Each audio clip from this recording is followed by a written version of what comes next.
Hello, welcome back to my YouTube channel. ನಿಮಗೆಲ್ಲ ನಾನು ಹಿಂದಿನ ವ್ಲಾಗಲ್ಲಿ ಹೇಳಿದ್ದೆ, ನೆಕ್ಸ್ಟ್ ವ್ಲಾಗಲ್ಲಿ ನಾವು ಎಲ್ಲಿಗೋ ಹೋಗ್ತಾ ಇದ್ದೀವಿ, ಅದನ್ನು ನಿಮ್ಮ ಜೊತೆ ಶೇರ್ ಮಾಡ್ಕೋತೀನಿ ಅಂತ ಹೇಳಿದ್ದೆ. ಹೌದು, ಅದೆಲ್ಲಿಗೆ ಹೋಗ್ತಾ ಇದ್ದೀವಿ, ಇವತ್ತು ಹೋಲ್ ಡೇ ನಾವೆಲ್ಲ ಏನೇನು ಮಾಡ್ತೀವಿ ಅಂತ ಈ ಪೂರ್ತಿ ವ್ಲಾಗಲ್ಲಿ ನಿಮ್ಮ ಜೊತೆ ಶೇರ್ ಮಾಡ್ಕೋತೀನಿ. ಸೊ ಪ್ಲೀಸ್ ಎಲ್ಲೂ ಸ್ಕಿಪ್ ಮಾಡ್ದಂಗೆ ಈ ವಿಡಿಯೋ ನೋಡಿ. ನಾವು ಯಾರ್ಯಾರು ಹೋಗ್ತಾ ಇದ್ದೀವಿ, ಎಲ್ಲಿಗೆ ಹೋಗ್ತಾ ಇದ್ದೀವಿ ಅಂತ ನಿಮಗೆ ಈ ವ್ಲಾಗಲ್ಲಿ ಹೇಳ್ತೀನಿ ನಾನು. And this is the first ever trip with my baby ಅಂತ ಹೇಳ್ಬೋದು. ಅವನದಿದ್ದು ಫಸ್ಟ್ ಟ್ರಿಪ್ಪು, ನಮ್ಮದು ಅವನ ಜೊತೆ ಫಸ್ಟ್ ಟ್ರಿಪ್ಪು.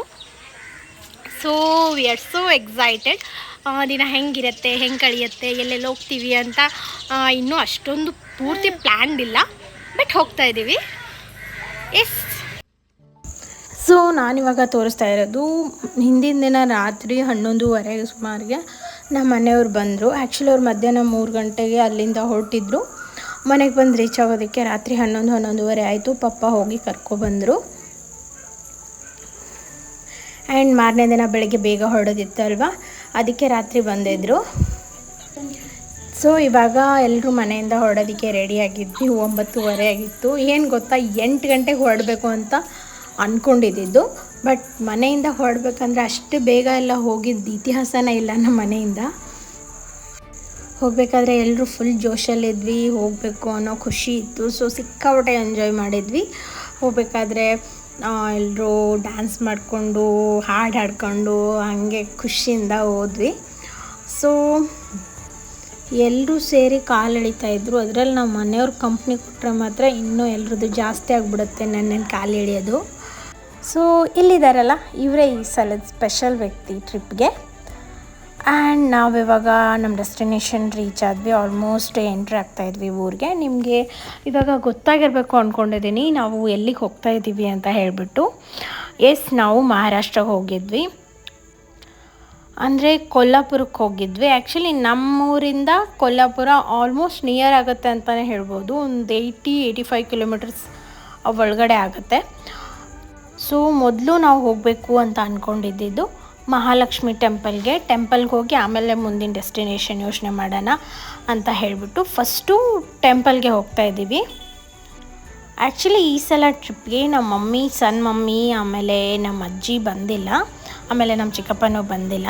ಅವ್ರಿಗೆ ಬಿಟ್ಟು ಉಳಿದಿರೋ ಎಲ್ಲರೂ ಹೋಗಿದ್ದೀವಿ. 15 ಜನ ಹೋಗಿದ್ದೀವಿ ಈ ಸಲ ಟ್ರಿಪ್ಗೆ. ಇನ್ನು 4 ಜನ ಮಿಸ್ಸಿಂಗು. ಸೊ ನೀವೆಲ್ಲಿ ನೋಡ್ತಿದ್ದೀರಲ್ಲ, ನಾವಿವಾಗ ಕೊಲ್ಲಾಪುರ ಮಹಾಲಕ್ಷ್ಮಿ ಟೆಂಪಲ್ನ ಎಂಟ್ರಿ ಆಗ್ತಾಯಿದ್ದೀವಿ. ಆ್ಯಕ್ಚುಲಿ ಇವಾಗ ನಾನು ಹೋಗ್ತಾ ಇರೋದು 3rd ಟೈಮ್ ಅಂತಲೇ ಹೇಳ್ಬೋದು. ಒಂದು ಚಿಕ್ಕವಳಿದ್ದಾಗ ಹೋಗಿದ್ದೆ, ಆಮೇಲೆ ಇನ್ನೊಂದು ಸಲ ಬಟ್ಟೆ ತಗೊಳ್ಳೋದಕ್ಕೆ ಅಂತ ಹೋಗಿದ್ವಿ ಅಲ್ಲಿಗೆ. ಆಮೇಲೆ ಅದು ಬಿಟ್ಟರೆ ಇವಾಗಲೇ ಹೋಗ್ತಾ ಇರೋದು. ಮದುವೆ ಆದಮೇಲೆ ನನ್ನ ಹಸ್ಬೆಂಡ್ ಜೊತೆ ಫಸ್ಟ್ ಟೈಮ್ ಹೋಗ್ತಾ ಇರೋದು. ನಿಮಗೆಲ್ಲ ಕೊಲ್ಲಾಪುರ ಟೆಂಪಲ್ ಇತಿಹಾಸದ ಬಗ್ಗೆ ಅಂತೂ ಗೊತ್ತೇ ಇರುತ್ತೆ ಅಂದ್ಕೋತೀನಿ. ಕೊಲ್ಲಾಪುರ ಮಹಾಲಕ್ಷ್ಮಿ ಟೆಂಪಲ್ನ ಚಾಲುಕ್ಯರ ಕಾಲದಲ್ಲಿ ಬಿಲ್ಟ್ ಮಾಡಿರೋದು. ಆ್ಯಂಡ್ ಈ ಟೆಂಪಲ್ನ ಬಿಲ್ಟ್ ಮಾಡಿರೋದು ಮಹಾರಾಜ ಕರ್ಣದೇವ ಅವರು. ಮತ್ತು ಪುರಾಣಗಳ ಪ್ರಕಾರ ನೋಡೋದಾದರೆ ಮಹಾಲಕ್ಷ್ಮಿ ಮತ್ತು ಶ್ರೀ ವಿಷ್ಣು ಏಕಾಂತದಲ್ಲಿರುವಂಥ ಸಮಯದಲ್ಲಿ ಭೃಗು ಮಹರ್ಷಿಗಳು ಬಂದು ಕರೆದಾಗ ಮಹಾವಿಷ್ಣು ತಿರುಗಿ ನೋಡಲ್ಲ ಅಂತೆ. ವಿಷ್ಣು ನೋಡದೇ ಇದ್ದಾಗ ಭೃಗು ಮಹರ್ಷಿ ಕೋಪದಿಂದ ವಿಷ್ಣುವಿನ ಎದೆ ಮೇಲೆ ಕಾಲಿಡ್ತಾರಂತೆ. ಆ್ಯಕ್ಚುಲಿ ಶ್ರೀ ವಿಷ್ಣುವಿನ ಎದೆ ಶ್ರೀ ಲಕ್ಷ್ಮೀದೇವಿ ಆವಾಸ ಅಂತಲೇ ಹೇಳ್ತಾರೆ ಅಲ್ವಾ. ಆಗ ವಿಷ್ಣು ಏನೂ ರಿಯಾಕ್ಟ್ ಮಾಡದೇ ಇದ್ದಿದ್ದಕ್ಕೆ ಲಕ್ಷ್ಮಿ ಕೋಪಗೊಂಡು ವೈಕುಂಠನ ತೊರೆದು ಕೊಲ್ಲಾಪುರಕ್ಕೆ ಬಂದು ಮಹಾಲಕ್ಷ್ಮಿಯಾಗಿ ಅಲ್ಲಿ ನೆಲೆಸ್ತಾರೆ ಅಂತ ಪುರಾಣಗಳ ಪ್ರಕಾರ ಹೇಳ್ತಾರೆ. ಆ್ಯಂಡ್ ನಾವು ಕ್ಯೂನಲ್ಲಿ ನಿಂತು ದರ್ಶನ ಪಡ್ಕೊಳ್ಳೋದಕ್ಕೆ ಟೈಮ್ ಇರಲಿಲ್ಲ. ಸೊ ಅಲ್ಲಿ ಒಂದು ಪ್ಲೇಸ್ ಇದೆ ಅಲ್ವಾ, ಅಲ್ಲಿ ನಿಂತರೆ ದೇವಿ ಮೂರ್ತಿ ಸ್ಟ್ರೇಟಾಗಿ ಕಾಣುತ್ತೆ.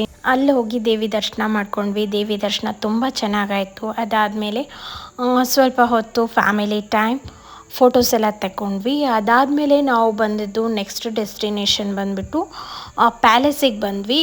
ಬನ್ನಿ ನೋಡೋಣ ಒಳಗಡೆ ಹೆಂಗಿದೆ ಅಂತ. ಈ ಪ್ಯಾಲೇಸಿನ ಇತಿಹಾಸ ಬಂದುಬಿಟ್ಟು, ಈ ಪ್ಯಾಲೇಸು ಸಾಹು ಮಹಾರಾಜರು ಕಟ್ಟಿಸಿದಂತಹ ಪ್ಯಾಲೇಸು. ಸಾಹು ಮಹಾರಾಜರು ಯಾರು ಅಂತ ನಿಮ್ಗೆಲ್ಲರಿಗೂ ಗೊತ್ತೇ ಇರುತ್ತೆ. ಸಾಹು ಮಹಾರಾಜವರು ಬಂದುಬಿಟ್ಟು ಸಂಭಾಜಿಯವರ ಮಗ ಮತ್ತು ಛತ್ರಪತಿ ಶಿವಾಜಿಯವರ ಮೊಮ್ಮಗ. ಎಲ್ಲಿ ಬಂದಿದ್ದೀವಿ ಅಂದರೆ ಕೊಲ್ಲಾಪುರಕ್ಕೆ ಬಂದಿದ್ದೀವಿ. ಎಲ್ಲಿಗಪ್ಪ ಅಂತಂದರೆ ನಿಮ್ಗೆ ತೋರಿಸ್ತೀನಿ. ಸಾಹು ಮಹಾರಾಜರು ಕಟ್ಟಿಸಿದಂತಹ ಪ್ಯಾಲೇಸ್ ಇದು. ಸಾಹು ಮಹಾರಾಜರು ಬಂದುಬಿಟ್ಟು one of the great Marathas Chhatrapati ಅಂತಲೇ ಹೇಳ್ಬೋದು. ಛತ್ರಪತಿ ಶಿವಾಜಿಯವರ ವಂಶಾವಳಿಯಲ್ಲಿ ಬಂದಂತಹ ಕೆಲವು ವೆರಿ ವೆಲ್ ನೋನ್ಡ್ ಮಹಾರಾಜರಲ್ಲಿ ಸಾಹು ಮಹಾರಾಜರು ಕೂಡ ಒನ್ ಆಫ್ ದ ಬೆಸ್ಟ್ ರಾಜರು ಅಂತಲೇ ಹೇಳ್ಬೋದು. ಮುಗಿಸ್ಕೊಂಡು ಬಂದ್ವಿ, ಮಹಾಲಕ್ಷ್ಮಿ ಟೆಂಪಲ್ಗೆ ಹೋಗ್ಬಿಟ್ಟು ಇವಾಗ ನೆಕ್ಸ್ಟ್ ಡೆಸ್ಟಿನೇಷನ್ ಬಂದ್ಬಿಟ್ಟು ಪ್ಯಾಲೇಸು. ನಿಮಗೆ ಕಾಣಿಸ್ತಿದೆ ಅನ್ಕೋತೀನಿ. ಒಳಗಡೆ ಏನು ವಿಡಿಯೋ ಮಾಡ್ಕೊಳ್ಳೋದಕ್ಕೆ ಅವಕಾಶ ಇರಲಿಲ್ಲ, ಬಟ್ ನಾನು ನಿಮಗೆ ತೋರಿಸ್ಬೇಕು ಅಂತ ರಾಜರ ದರ್ಬಾರ್ದು ಒಂದು ಸಣ್ಣ ಕ್ಲಿಪ್ನ ತೊಗೊಂಡಿದ್ದೀನಿ. ಹೊರಗಡೆ ಏನನ್ನೂ ತೋರ್ಸೋದಕ್ಕೆ ಅಲೌಡ್ ಇಲ್ಲ, ಫೋನ್ ವೀಡಿಯೋಸ್ ಯಾವುದೂ ಅಲೌಡ್ ಇಲ್ಲ, ಅದಕ್ಕೆ ಏನನ್ನೂ ತೋರ್ಸೋದಕ್ಕಾಗಲಿಲ್ಲ. ಬಟ್ ಏನು ಗೊತ್ತಾ, ಒಳಗಡೆ ಮಾತ್ರ ಅವ್ರು ಯೂಸ್ ಮಾಡಿರೋ ಐಟಮ್ಸ್ ಎಲ್ಲ ಎಕ್ಸಿಬಿಷನ್ ಟೈಪ್ ಇಟ್ಟಿದ್ದಾರೆ ಅಲ್ವಾ, ಸಕ್ಕತ್ತಾಗಿರುತ್ತೆ ನೋಡೋದಕ್ಕೆ ಮಾತ್ರ. ನಮ್ಮ ಮೈಸೂರಿಗೆ ಹೋದರೆ ಹೆಂಗೆ ನಮ್ಮ ಮಹಾರಾಜರದ್ದು ನೋಡೋದಕ್ಕೆ ಸಿಗುತ್ತೋ ಅಲ್ವಾ, ಅವ್ರು ಯೂಸ್ ಮಾಡಿರೋ ಜರಿಪೇಟ, ಅದಕ್ಕೆ ಹಾಕ್ಕೊಂಡಿರೋಂಥ ಅದು ಬಿಂದಿ ಟೈಪ್ ಇರ್ತಾವಲ್ವ, ಅದು ಎಲ್ಲನೂ ಇಟ್ಟಿದ್ದಾರೆ. And everything was so good. ನೋಡೋದಕ್ಕೆ ಸಕ್ಕತ್ತಾಗಿತ್ತು, ನಿಮಗೆ ತೋರಿಸ್ತೀನಲ್ವಾ. ಆ್ಯಕ್ಚುಲಿ ಅರಮನೆ ಒಳಗಡೆ ಬಂದುಬಿಟ್ಟು ಅವರ ಸಂಗ್ರಹಣೆ ಎಷ್ಟು ಚೆನ್ನಾಗಿ ಮಾಡಿಟ್ಟಿದ್ದಾರೆ ಅಂದರೆ, ಎಲ್ಲ ಒರಿಜಿನಲ್ ಪ್ರಾಣಿಗಳ ಚರ್ಮ, ಉಗುರು, ಅದರದ್ದು ಬೆನ್ನು ಹುರಿ, ಆಯುಧಗಳು ಎಲ್ಲನೂ ತುಂಬ ಚೆನ್ನಾಗಿ ಸಂಗ್ರಹಣೆ ಮಾಡಿದ್ದಾರೆ. ಅಲ್ಲಿಂದ ಮುಗಿಸ್ಕೊಂಡು ನಮ್ಮ ನೆಕ್ಸ್ಟ್ ಡೆಸ್ಟಿನೇಷನ್ಗೆ ಹೊರಟ್ವಿ. ನನ್ನ ಮಗ ಮಧ್ಯಾಹ್ನ ಸಿಕ್ಕಾಪಟ್ಟೆ ಊರು ಬಿಸಿಲು ಅಂದರೂ ಎಷ್ಟು ಆ್ಯಕ್ಟಿವ್ ಆಗಿದ್ದಾನಂತ ನೋಡಿ.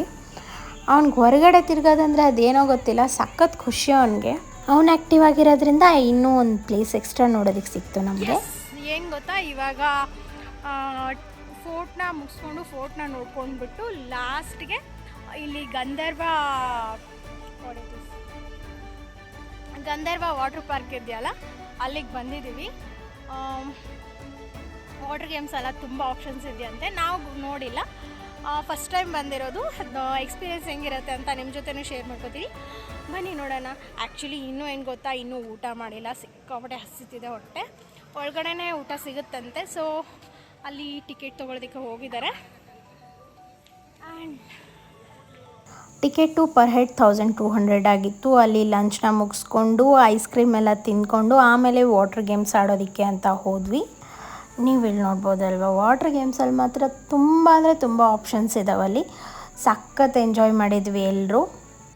ಪರ್ ಹೆಡ್ 1200 ಅಂತ ಹೇಳಿದೆ ಅಲ್ವಾ. 1200 ಅಂದರೆ ವೀಕೆಂಡಲ್ಲಿ 1200, ವೀಕ್ ಡೇಸಲ್ಲಿ 1100 ಇರುತ್ತಂತೆ. 1200ಅಲ್ಲಿ ಮಧ್ಯಾಹ್ನ 1 o'clock ಈವ್ನಿಂಗ್ 8 o'clockವರೆಗೂ ಇರುತ್ತೆ. ಮಧ್ಯಾಹ್ನ ಒಂದು ಲಂಚು, ಆಮೇಲೆ ಐಸ್ ಕ್ರೀಮ್ಸು, ಈವ್ನಿಂಗ್ ಸ್ನ್ಯಾಕ್ಸು, ಆಮೇಲೆ ಟೀ ಕಾಫಿ ಸಮಥಿಂಗ್ ಇದೆಲ್ಲನೂ ಇರುತ್ತೆ. ಇನ್ಕ್ಲೂಡಿಂಗ್ ವಾಟರ್ ಗೇಮ್ಸ್ ಮತ್ತು 4 ಗೇಮ್ಸ್ ಆಡೋ ಆಪ್ಷನ್ ಇತ್ತು. ಏನಂದರೆ ವಾಟರ್ ಪಾರ್ಕ್ ಅಲ್ವಾ, ಕಂಪ್ಲೀಟಾಗಿ ವಾಟರ್ ಗೇಮ್ಸ್ ಮೇಲೇ ಫೋಕಸ್ ಮಾಡಿದ್ದಾರೆ. ಬೇರೆದಕ್ಕೆ ಅಷ್ಟು ಆಪ್ಷನ್ಸ್ ಇಲ್ಲ, ಬಟ್ ನೀರಲ್ಲೇ ಆಟ ಆಡೋದಕ್ಕೆ ಇಷ್ಟಪಡೋರಿಗೆ ಒಳ್ಳೆ ಜಾಗ ಅಂತಲೇ ಹೇಳ್ಬೋದು. ನಾವಂತೂ ಸಖತ್ ಎಂಜಾಯ್ ಮಾಡಿದ್ವಿ. ನನ್ನ ಮಗ ಫಸ್ಟ್ ಟೈಮ್ ನೀರಲ್ಲಿ ಆಟ ಆಡಿದ್ದು, ಅವನು ಕೂಡ ತುಂಬ ಎಂಜಾಯ್ ಮಾಡ್ದ. ನೀರಿಂದ ಎದ್ದು ಹೋಗೋದಕ್ಕೆ ತಯಾರಿರಲಿಲ್ಲ ಅವನು. ಪೂರ್ತಿ ನಾವು ಆಟ ಆಡಿ ಮುಗಿಸೋವರೆಗೂ ಅವನು ಅವ್ರ ದೊಡ್ಡಪ್ಪರ ಜೊತೆನೇ ಇದ್ದ. ಆಲ್ಮೋಸ್ಟ್ ಒಂದು 3 hour ನಾವು ನೀರಲ್ಲೇ ಆಟ ಆಡಿದ್ದೀವಿ. ಇಲ್ಲಿಂದ ಅಲ್ಲಿ, ಅಲ್ಲಿಂದ ಇಲ್ಲಿ ಅಂತ ಸುಮಾರು ದೊಡ್ಡ ಏರಿಯಾ ಅದು. ಎಲ್ಲ ಕಡೆನೂ ನೀರಲ್ಲಿ ಆಟ ಆಡೋದಕ್ಕೆ ಆಪ್ಷನ್ಸ್ ಇದೆ. ಸೊ ನೀವು ನೋಡಿ ಎಂಜಾಯ್ ಮಾಡಿ. ಸೊ ನಾವಿಷ್ಟೆಲ್ಲ ಲೇಡೀಸ್ ಗ್ಯಾಂಗ್ ನಮ್ಮ ಮನೆಯಿಂದ ಹೋಗಿದ್ದು. ನನ್ನ ಮಗ ಅಂತೂ ಬೇರೆಯವ್ರು ಬಾಲ್ ತಂದಿದ್ರು, ಅವ್ನಿಗೆ ಬಾಲ್ ತೊಗೊಂಡು ಹೋಗೋದು ಮರ್ತಿದ್ವಿ. ಅವ್ನು ಇನ್ನೊಬ್ರು ಆಡೋದನ್ನೇ ನೋಡ್ಕೊಂಡು ನಿಂತಿದ್ದ ಪಾಪ. ಬಟ್ ಅವ್ನು ಕೆಳಗಡೆ ಬಿಟ್ಟಾಗ ಮಾತ್ರ ಸಖತ್ತಾಗಿ ಆಡ್ದ. 2 ಸಲ ಮುಳುಗಿ ಎದ್ಬಿಟ್ಟ ನೀರಾಗೆ.